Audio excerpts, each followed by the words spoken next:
Hello and welcome to the Resizing the Running Virtual Machine screencast. In this screencast we are going to add more resources such as memory and virtual CPUs while the VM is running.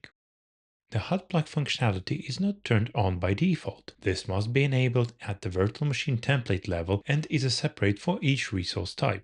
For already running virtual machines, the hot plug cannot be enabled, yet you still have an ability to resize the VM once the virtual machine is powered off.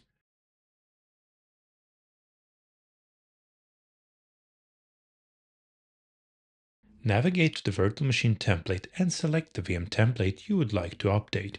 Press the Update button to start the updating wizard. Let's start with memory. Locate the Enable Hot Resize toggle and press it. Nearby, the new value window is going to appear.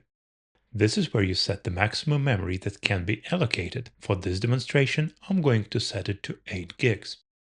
Now let's enable the vCPU hot resize as well. Same as with memory, you must set the boundaries.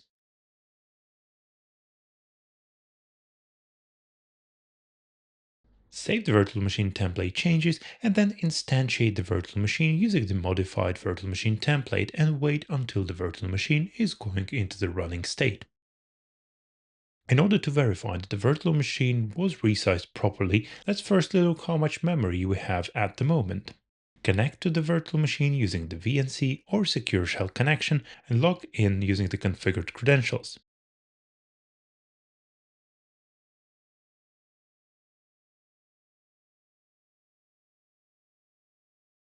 Execute the free-h command to show the current memory configuration. In this example, the virtual machine has 768 megs of memory and I'm going to change it to 4 gigs. Return back to the Sunstone interface and select the virtual machine you would like to resize.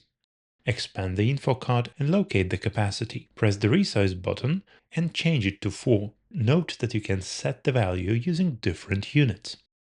To apply these changes, press the Accept button.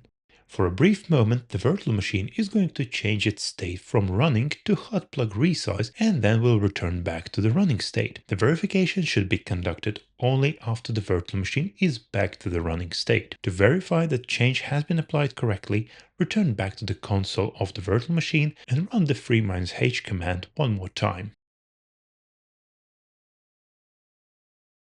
Now let's resize the virtual CPU. I'm going to use the lscpu command to show the current number of the virtual CPUs assigned to the virtual machine. Based on this output, currently we have 4.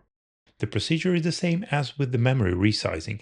Expand the virtual machine's info card, locate the capacity section, and press the resize button. Locate the virtual CPU and set it to 8. Press the Accept button and wait until the virtual machine is back to the running state. Switch to the virtual machines console and run the lscpu command once again. This concludes the demonstration. Thank you for watching and see you in the next screencast.